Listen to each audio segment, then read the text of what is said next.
Okay. Clack. Click. Click. Clack. Click, clack.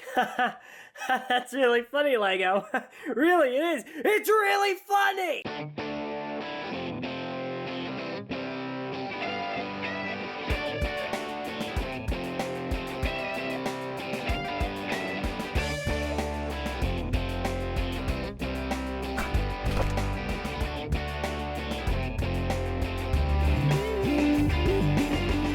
Hello everyone and welcome to the Recap Review. Today we're going to be taking a look at set number 20012, Click. The set contains approximately 33 pieces, was released in the summer of 2009, and was released free with the Brickmaster magazine. So however much a Brickmaster subscription was, that's how much it cost, pretty much. So, here we have it. Certifiably the final set of 2009. Now, before I get into the review, let me get my disclaimer out of the way.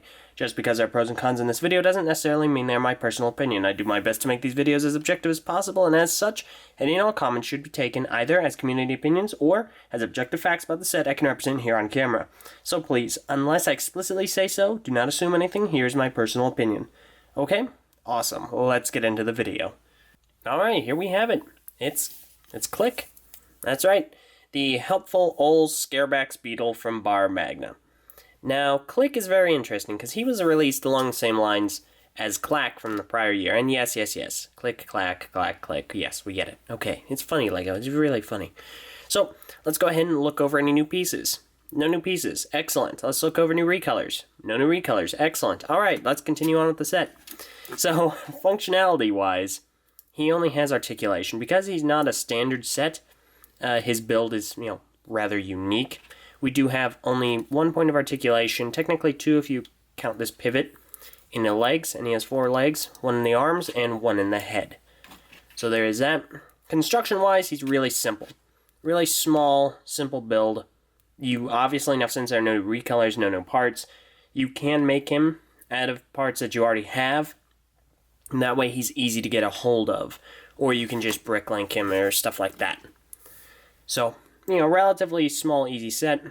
Some issues that people would have with him would be the gaps down here, although one could arguably just, bring the arms up, and that covers that up. We do have an open ball joint right over here. That's just the nature of it. And, of course, there is limited articulation. So, posing is really limited.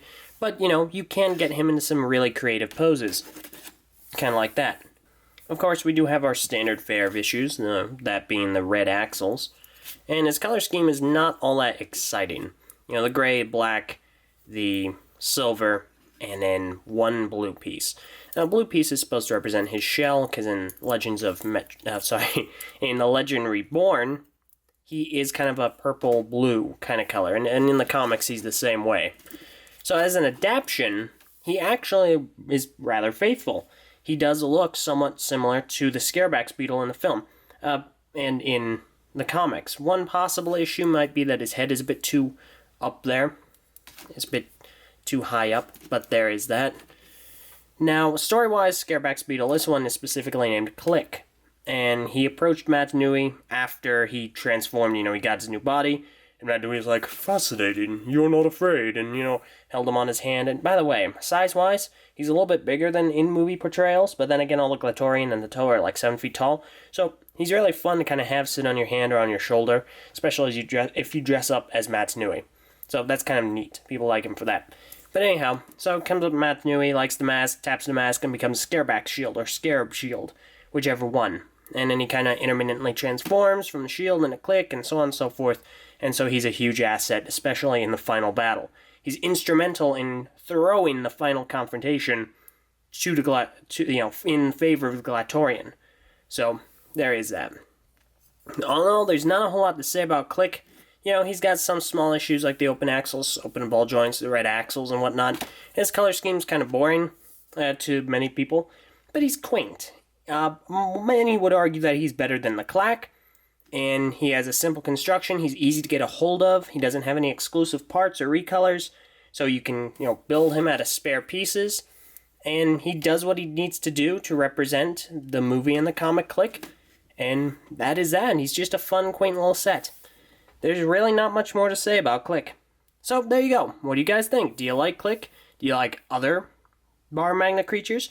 Feel free to let me know either in the comments below or on the TTV message boards at board.ttbpodcast or ttbchannel.com. Thank you all very much for watching, and join me next time when I look over everything released in 2009. Thanks for watching, and we'll see you all then.